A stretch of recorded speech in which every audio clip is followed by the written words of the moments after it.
guys? Welcome to the WorkFlow. We are on episode number 4, and today we're going to talk about Pro Cee'd. Pro Cee'd was the intro song to my 2016 album Prowler. And let's just start by walking you through the actual song itself. So a quick refresh of how it went. That I wrote, I said here comes the opus that I wrote, now can I proceed to tell you about this life that I lead? Let's get right into it. I've got the beat already open here. The first part that really drove the song was that synth. Now, I listen to a lot of electronic music, a lot of kind of electronic indie music, for lack of a better word. LCD Sound System is one of my favorite bands of all time. I talk about them a lot.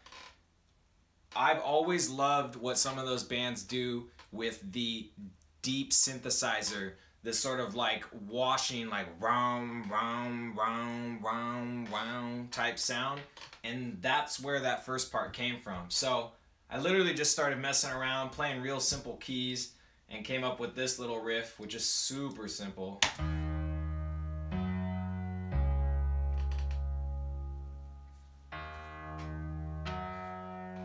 And I just started layering it. I mean, the thing that I've always really liked about this beat is that it's a bunch of different layers, and while it is a really simple beat, it's really sparse in terms of all the drums and everything. I always thought that sonically it had this great, like really bright and really deep sound to it. So that was the first synth, and then I layered it with this synth, which is a little bit crunchier, and I added this synth, which is kind of watery and wiry. It sort of sounds like it's bouncing back and forth, very kinetic. So I took those three, put them together. Now you're getting a really full sound. So I grabbed one more, and this one is a little more of a distant, echoey sound. It's got a lot of reverb coming off of it. But you put them all together, and I loved how that sounded.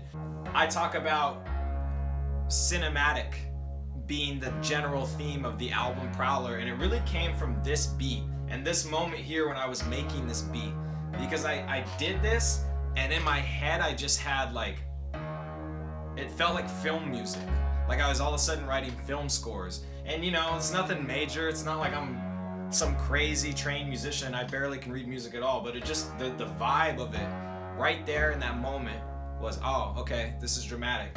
The first thing I started with after the synth was this guy. It's just sort of a distant, airy synthesizer. Then you bring your big synths in.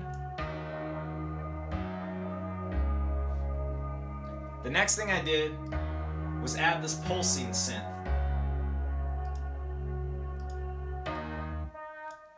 Right there. And it sounds kind of funny on its own. In fact, a lot of these sound really weird on their own.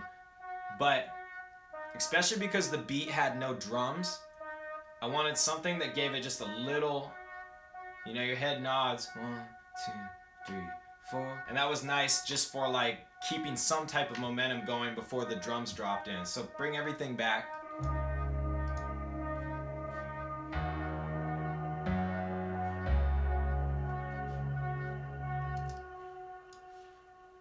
So next we added this synth.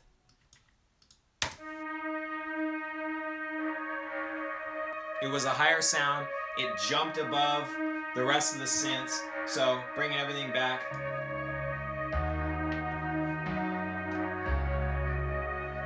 Right.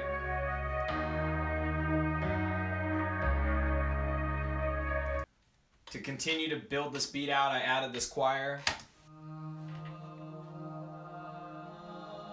which in retrospect sort of sounds like Halo. It's been years since I played Halo, but I always remember a choir that sounded like that. Bring the rest of the beat back.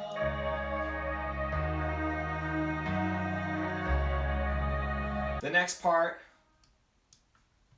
was these bells, and this first one, very odd sounding on itself. Paired with this one,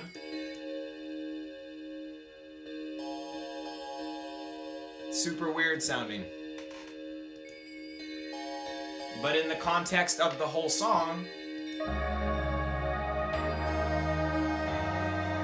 just sounded kind of crazy. And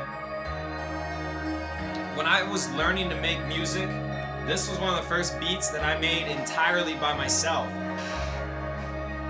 And it was a really big eye-opener to me as a producer what I wanted to do for a while, which was layers. I loved layers. I loved trying to fill your ears with as many different sounds that fit and work together as possible.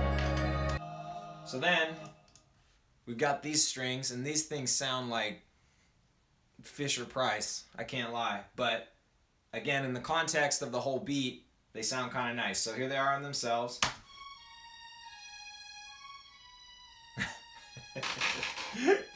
Oh, yeah. But when you put it back into the whole beat,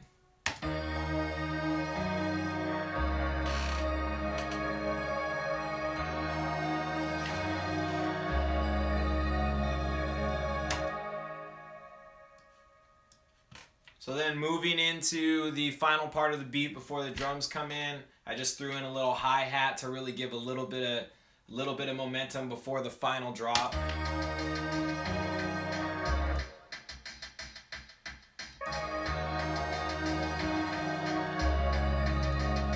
And then it was drums.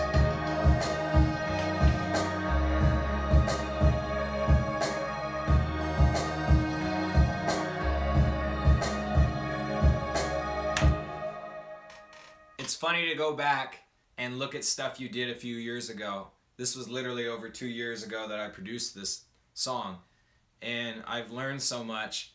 And while my knowledge of drums is not like amazing, I have learned a lot about drums. And if I were to make this beat now, the one thing that I would definitely be changing is the drums. Back then, all I could think about doing was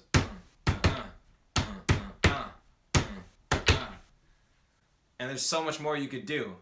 Doesn't mean I'm not proud of this beat, doesn't mean I don't love the song, but it's just funny to go back and it's interesting to go back and review your old stuff.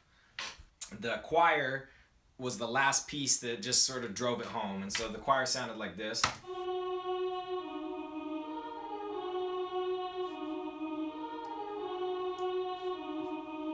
So everything all together now.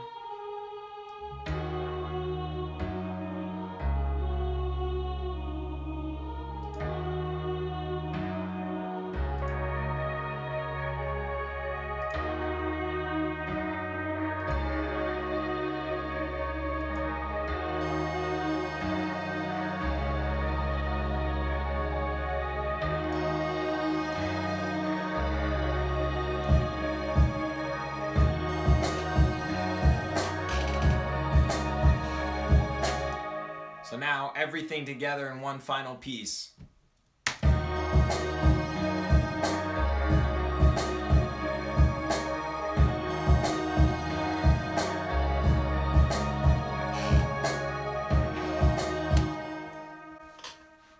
So there you have it, a quick run through of how I made Pro Cee'd and the thought process behind there. So I think the thing that's important to talk about with this song too is how it drove the creative process of the album Prowler. This was one of the first beats I made for that project. It was one of the very first beats I produced entirely by myself, and it really was a big learning process for me. I was learning layers, I was learning sounds that I really liked, and if you listen to that whole record, you can get a cohesive feel. Like, this guy sort of likes brooding, kind of dark, but definitely emotional, powerful chords and bass lines and, soundtrack type sounds. And it also drove the content of the album, because this type of energy right here,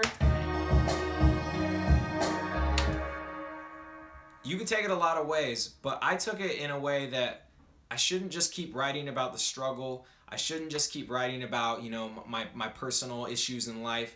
I want to write about my life, but I want to just give people that cinematic flair on the lifestyle. And my life, You know, it's not anything crazy. It's just a lot of different experiences, and I tried to wrap them and package them in a way that matched this beat. Literal direct pieces, line for line, of my life, and just punching it together. And it was a first for me, and it was really a whole new creative path for me. And I think, you know, I can't see myself writing another record like that, to be honest. But for the time, it was so refreshing. And I think that's a really important thing to just remember about your creative process is like, if you sit here and you sit at your desk and you enjoy what you do and you work your ass off and you just keep doing it, like even right now, I'm just enjoying what I'm doing, you will, the process will renew itself. You don't have to worry about getting writer's block or whatever if you just do what you want. Don't worry about, oh, I gotta do it this way because I have fans like this, or oh, I'm in this genre and I gotta do shit like this. It's like, do what the fuck you want. People will love you for that. People love originality and authenticity. It's the only thing that matters anymore. So anyways, that was a quick run through of how I built Pro Cee'd and the process behind it, and how Pro Cee'd actually guided the rest of the artistic vision for the album Prowler. I hope you guys enjoyed watching. I always enjoy talking to you about this kind of stuff. If you've got any questions or comments, leave them below. Hit me in the DM, tweet at me. You know how to find me. Anyways, I love you guys so much for always rocking with me and supporting me, for real. And it's been a lot of fun doing these. We're going to keep doing them. We got new music coming. I can't wait to share everything with you guys. All right, much love. Peace.